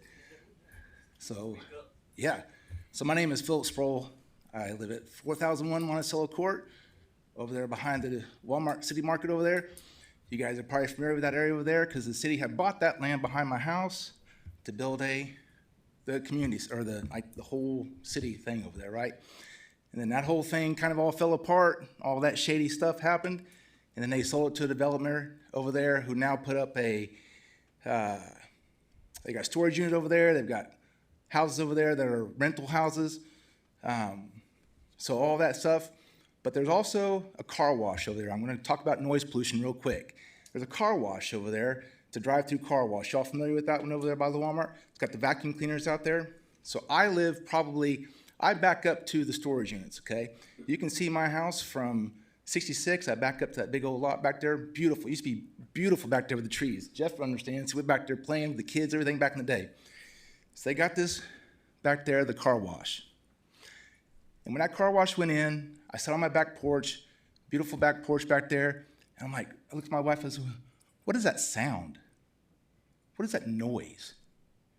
Couldn't figure it out for a long time. Talked to my neighbors. They could all hear this humming noise. Hum. And I live quite a ways from it. Couldn't find out it's the car wash. It's the vacuum cleaners of the car wash. And it distracts us in my own backyard. Not only that, the storage units back there, before when they put them up, they had these blinding lights that shined in my backyard, looked like a football stadium at nighttime. My house, and maybe it only affected about 5 or 6 of us that I knew, okay? I came down, I talked to the city went and talked to them, and after going round and round and round and round, they finally fixed some of the lights. It's a lot better now. But that data center out there, the lights, just that little bit of hum, just that little bit of is going to drive people nuts living around that thing. Are you willing to live out there? Are you willing to live out there? Mr. Wooten, sir, are you willing to live out there? Sir, are you willing to live out there? You're not. Right. I live on the other side of town. The data center wouldn't affect me with the humming and the noise. But I'm here at night standing up for those people who will affect, because it will. The lights, you can do whatever you want to the lights.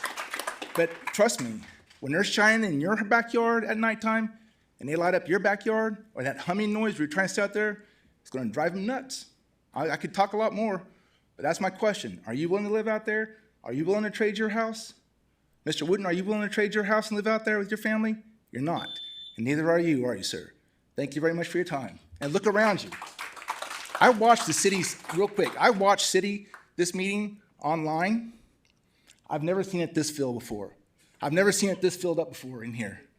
So take a look around at your constituents.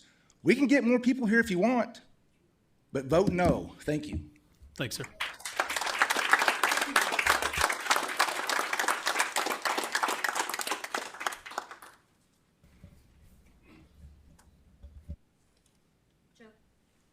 Sure, come on. Howdy, folks. 407 Yukon Avenue, Kaylin Morris. I don't know you, you don't know me, but I will tell you the first time that I heard about a data center was by a relative of mine in a different town contacting me to ask me if Yukon was getting a data center. My biggest problem right now is transparency. Why haven't you guys put this to the citizens of Yukon? Why haven't you gone to them and asked them? I'm not a strong public speaker, but I do know that I shouldn't be finding out about something happening in my town from someone a town over. If something's not good enough for Oklahoma City or Piedmont, it shouldn't be good enough for Yukon. Did you guys go to Frisco Ridge? Did you guys go to Frisco Ridge and ask those homeowners who you represent if they want a data center right next door? Did anyone? Do you care to? Do you want to? Those are your citizens. You might consider how they feel. I don't live near there. I don't know if most of us do live near there. I've had people from that neighborhood reach out to me, and I'm not connected with the city at all, asking what's going on. I shouldn't have to get my information about this town that I live in from Facebook or a message from a town over. Where's the studies? Where's the information? Where's the information you put out to the citizens showing us that this data center isn't going to hurt us? That moving town hall is a good investment? Where's that information? I've been on your website, I've been on the Facebook. Nothing. Most information that I got was from people doing the digging out here. So why are our elected representatives not representing us, not hearing us? We're here today saying no. 407 Yukon Avenue, Kaylin Morris and her family are saying no. All these people, they're saying no. If you represent me, I'm saying no. Thank you. Thank you, Lynn.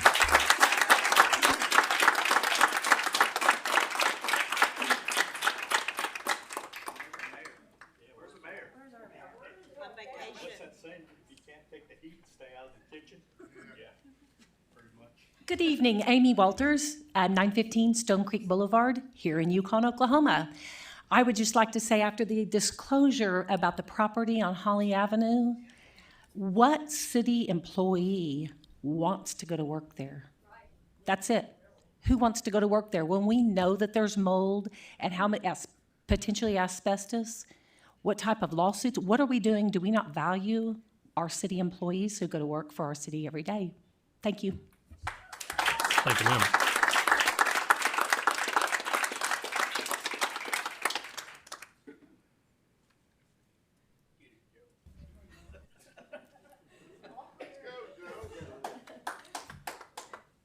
Okay, my name's Joe Horn, 102 South 5th. For a year and a half nearly, I've sat here and watched citizen after citizen after citizen after citizen tell you, we don't want the amphitheater, we don't want the data center, without one citizen saying they do. And I'm tired of asking. I'm tired of saying, please don't do this. The only thing that this council will understand is being removed. So on May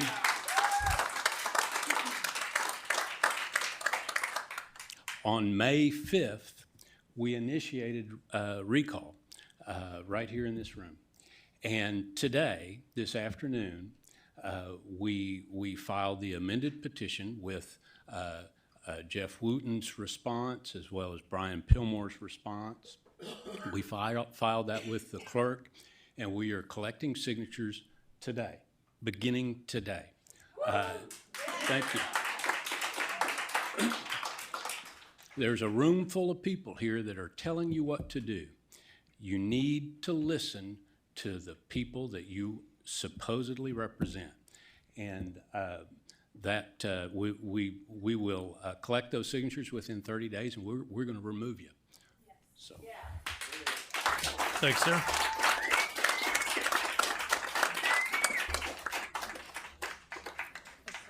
I guess I need not hide in the closet. Tomorrow morning, there will be a volunteer in Ward 3 for people to sign between 3 and 6 o'clock. I'm sorry, from June 3rd through the 6th. Residents of Ward 3 can sign between 7 and 10 a.m. or between 5 and 7 p.m. in Westport at 768 Kingsgate Road, if anyone's interested in that, from Ward 3.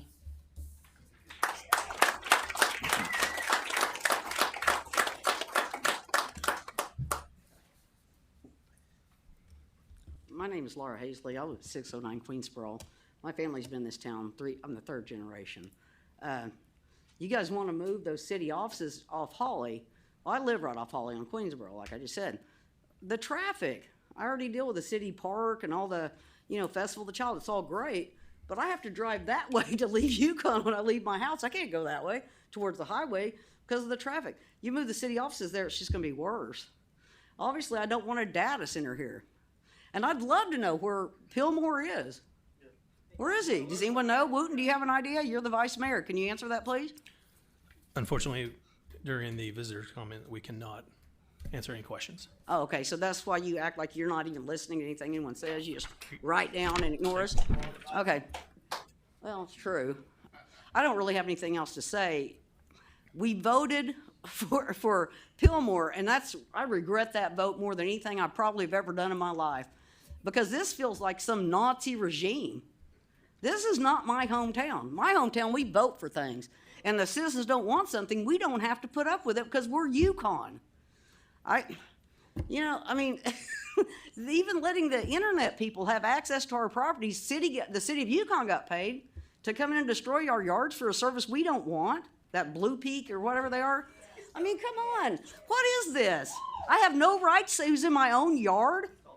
I mean, please. I have rental property in this town. I am vested. My family was vested. My grandfather. I mean, what are you doing to our town? What are you doing, Jeff? Went to school with you. What are you doing? You can't answer because it's comment section? Okay. That's all I've got to say. Thank you, ma'am.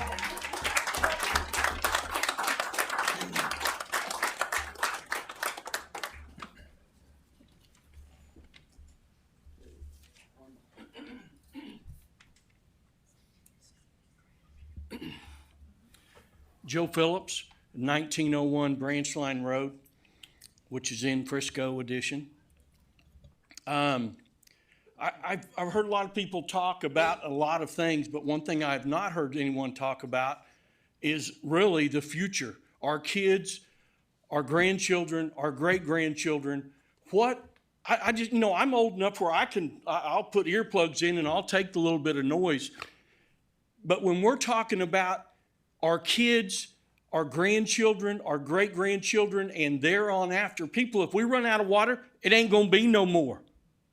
That's what is amazing, that some of you people look at, and you don't even look at me whenever I'm talking, is what is amazing.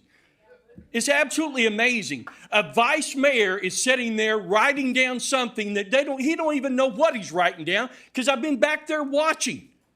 It's absolutely amazing that we do not care for the future and our families down the road. It's absolutely crazy that any of you people up there, and I know we've got 2 new people that are probably against it, but the big dog, Mr. Pillmore, is that it? He ain't here. He's on vacation somewhere. One of the most important days for him to be here, and he goes on vacation. Have any of you all drove by his house lately? Mr. Pillmore's? It's an absolute dump. A dump. He's got an oversized garage that should have never been built. He's got a mobile home in his front yard that nobody else. Mr. Horn can't even have a tractor in his front yard that's about a 10 by 10 area. Pillmore's got a mobile home in there that's humongous. Just because he's got money, he can do that. That's wrong.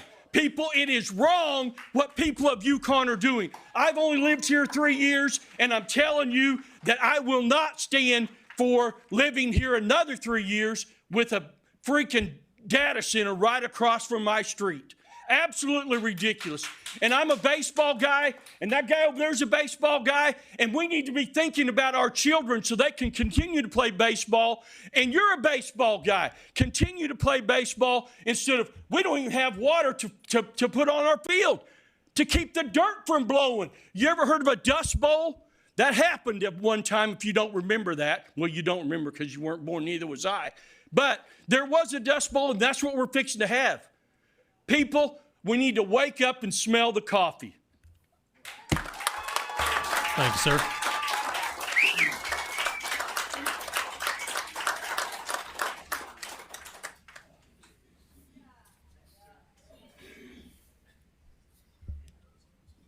Diana Bass, 4820 Sky Trail. I just wanted to say that we all voted for each of you guys, and we trusted you. I mean, we voted you because we felt like you'd have the best interests of Yukon. And it's really disappointing to see what's going on, to see what's happening in our city.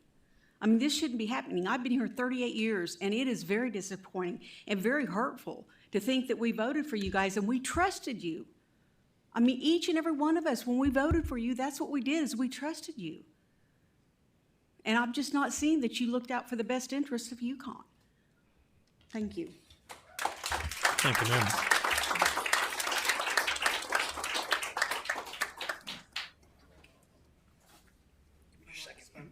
I'll be quick. It seems like most of what I was looking at has been already covered.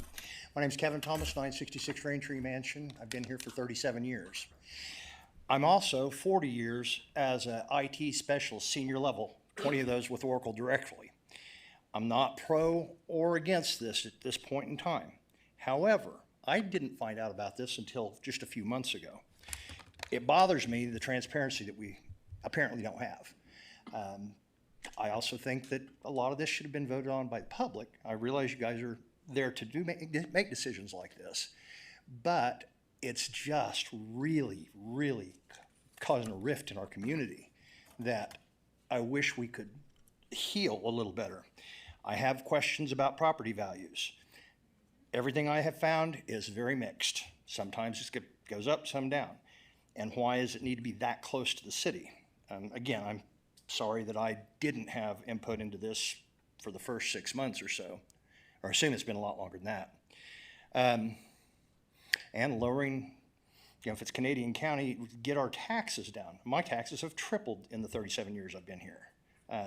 It's just, I realize that our values have gone up, but it makes it as a senior citizen damn near impossible to live.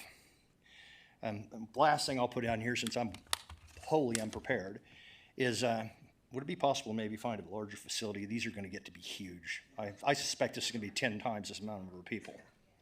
That's all I've got. Thanks, sir.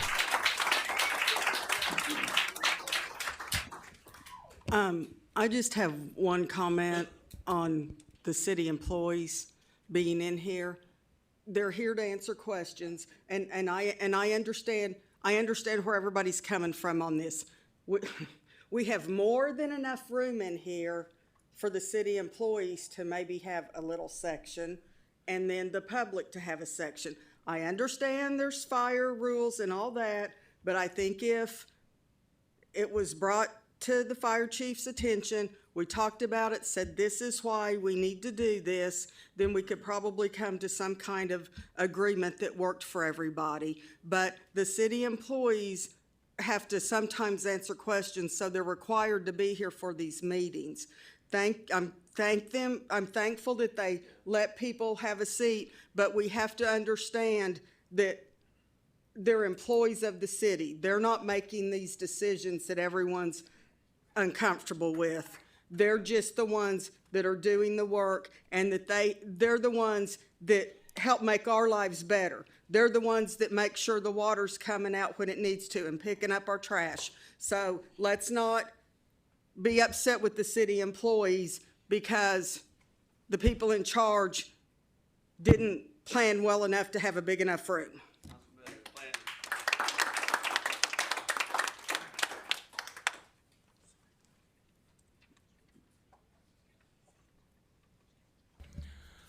I see no further visitors. We'll recess as the Yukon City Council and reconvene as the Yukon Municipal Authority.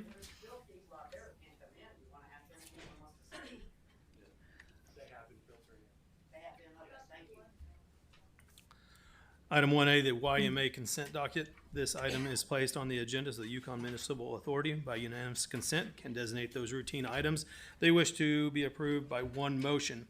Should the authority determine that any item needs to be approved by unanimous vote, that item will be removed from the consent docket and considered separately.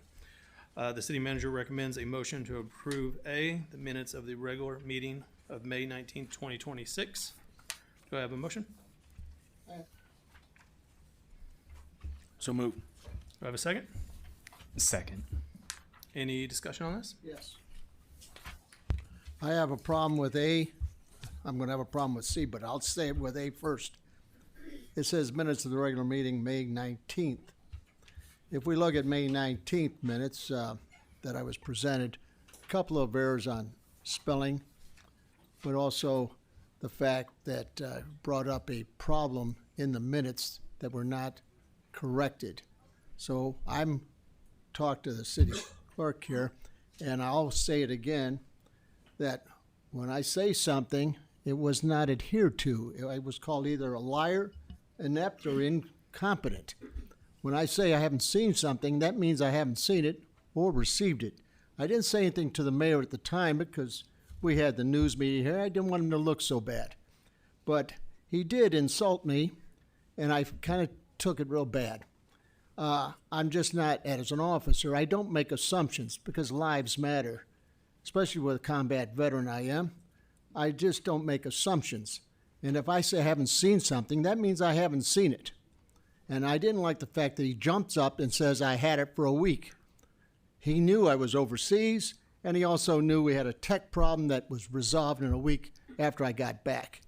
So I want to tell you that we have problems with the minutes, that I have some misspelled words, and my name mainly. And I mean, it's a real hard name. I'm telling you, it's 3 syllables, 2 letters per syllable. But anyway, I don't know how we can correct that at this time.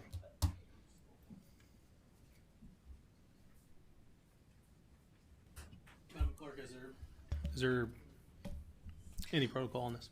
I did not prepare them, but I can, if you guys make a motion to just make those corrections of the spelling of his name, are there anything else? Yeah, I'd like to make sure that everyone knows I was not lying. I'm not incompetent. I'm not inept. When I said I didn't see that stuff, I didn't see it because I was overseas and I never got one word about it.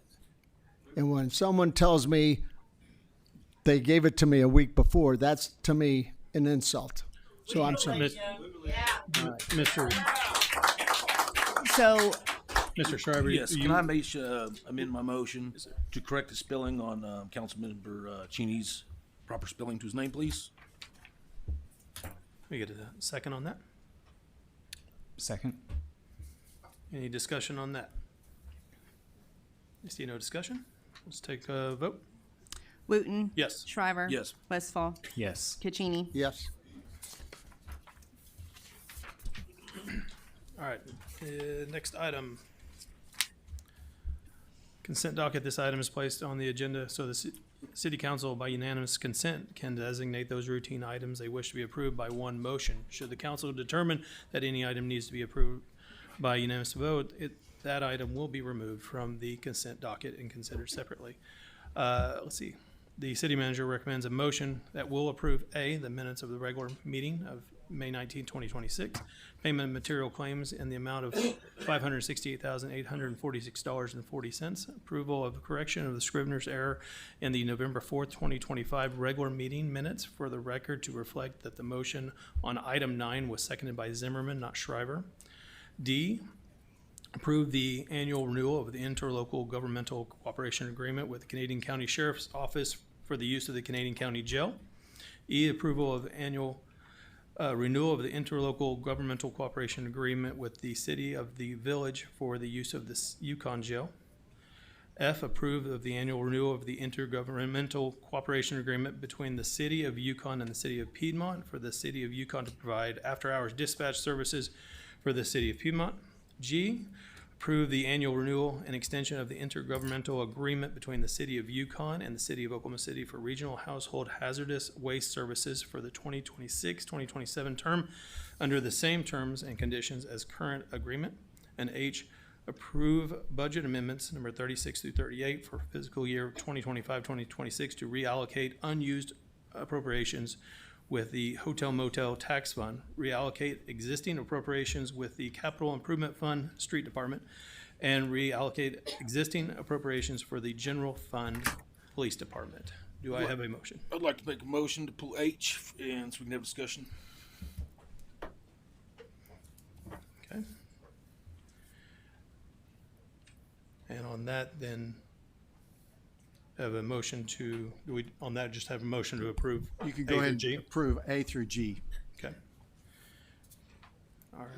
Any discussion on, we'll pull H and vote on it separately. Any discussion on A through G? Do I have a second on that? Do I need- Second. I mean, can I second the motion? Okay.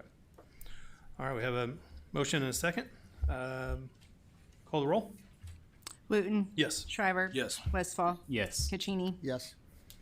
And we'll look at item H, approve budget amendments number 36 through 38 for fiscal year of 2025 to reallocate unused appropriations with the Hotel Motel Tax Fund, reallocate existing appropriations with the Capital Improvement Fund, Street Department, and reallocate existing appropriations with the with the General Fund, Police Department. Yeah, can we get the we get a- lowdown on this? Let's get a motion first, and then we'll have discussion. So moved. And do I have a second? Second. Okay. So what is this about? A couple months ago, we went and had an election or a voting on raising hotel motel tax to support parks and recs. But here's leftover money and we're wanting to give it to the police department. Can somebody explain? Chief? Chris? Yeah, so I want to make sure I understand the question. I think there may be a little confusion. So the reallocations from the Hotel Motel Tax Fund was what previously funded a Main Street Director position. There were some leftover funds there that were reallocated to the economic development part. I think the portion that you were asking about, though, to the police department was funds that were already within the police department for training supplies that they hadn't utilized for this year. And so they were just wanting to reallocate those to the new training center that was built for furniture and fixtures. So those funds within police department were originally in police department, staying within police department. The other is a separate matter, like a separate transfer from hotel motel to economic development, if that makes sense. Yes, sir. So it began at the police department? So there are three separate ones in front of you, and I think there may just be some confusion on looking at the hotel motel tax fund. Sure. So that is Amendment 36 on the agenda. Again, it is moving $20,915 from the transfer in the general fund to the support of organizations funds, and that was to be used within the economic development department.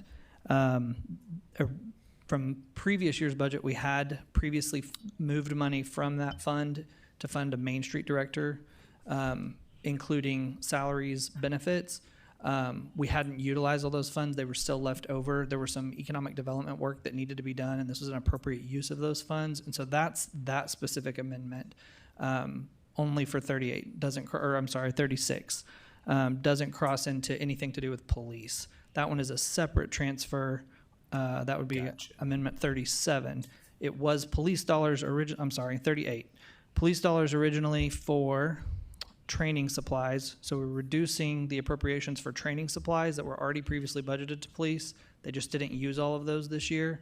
And increase furnitures and fixtures within the police department to place in the new training facility. We've had the funds to get it built. It's nearing completion. They just don't have the equipment, furniture, fixtures they need to put in that facility. Okay. Thank you. Yes, sir. No problem. Any other questions on that? No questions. All right. Thank you. Thank you.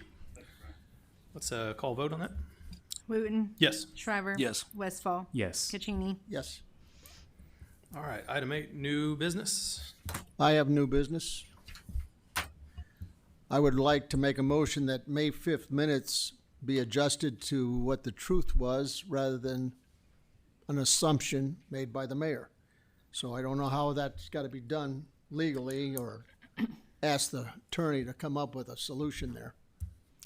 But I need the minutes to be corrected, because Channel 9 and all the people out there think I lied or I was inept or incompetent.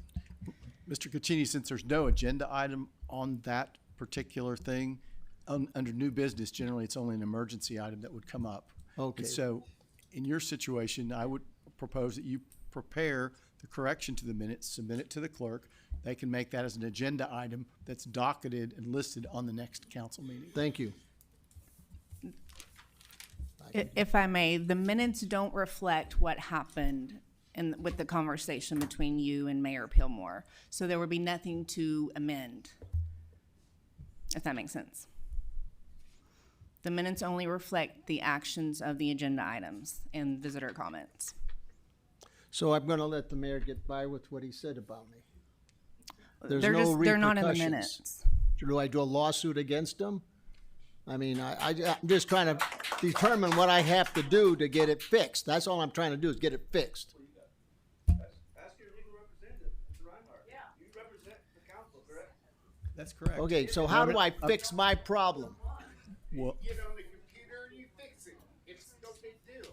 it sounds like the city clerk is saying that there's not a verbatim recording of communications between the Correct. mayor and Councilman Caccini. So the matter which he wants to have stricken from the record is not in the record. Is that correct? That's correct, yeah. Okay. And it doesn't have to be. The minutes only reflect That's the correct. actions taken Sure. from the council and whatever I want to put regarding visitor comments. I agree with that. So you're saying it's a dead item then? As far as the correction of the minutes, it appears to be, because the minutes don't reflect conversations between the two members of the All council. right, then I have to go find me a lawyer then. All right, thank you. Is there any other new business? Madam Clerk, do you have any new business? No, sir. Okay. All right. Let's see, reports. This section is intended for the mayor, council members, city manager, and staff to make announcements concerning municipal or community matters. Starting off with the CFO. Mr. Chris.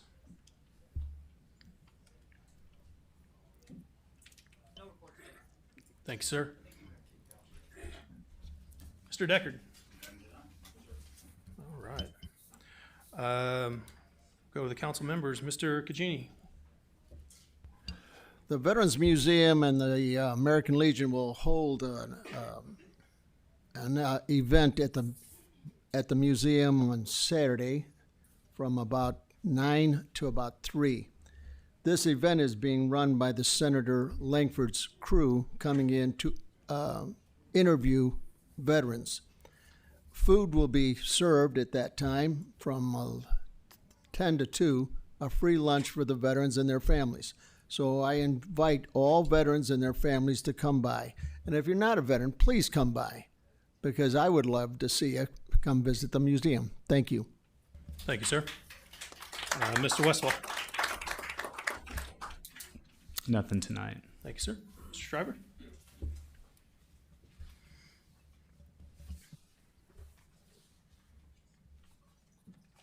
I don't have none tonight. Thank you. All right, and I don't have any announcements on anything coming up. Do we have anything that you know of that's coming up? Okay. All right. I want to thank everybody for coming out tonight. With Touch a Truck, we have Touch a Truck, thank you. Park, we have lots of things going on in the city. Thank you. City survey, $14,500 worth of city money. Make sure you get the money out of it. There we go. All right. And on that, we will adjourn the meeting.